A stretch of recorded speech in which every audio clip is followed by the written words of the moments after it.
ஏழேல கிராமத்து குடிசையிலே கொஞ்ச காலம் தங்கி பாருலே கூரையின் ஓட்டை வீரி செல்வழி நட்சத்திரம் எண்டி பாருலே கூவும் செல்போனின் நச்சரிப்பை அணைத்து கொஞ்சம் செல்வண்ணின் உச்சரிப்பை கேட்போ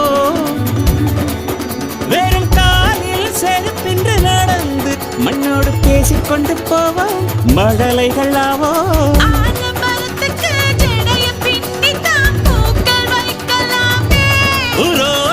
ஐயனாரிடம் கத்தி வாங்கித்தான் பென்சில் சீவலாமே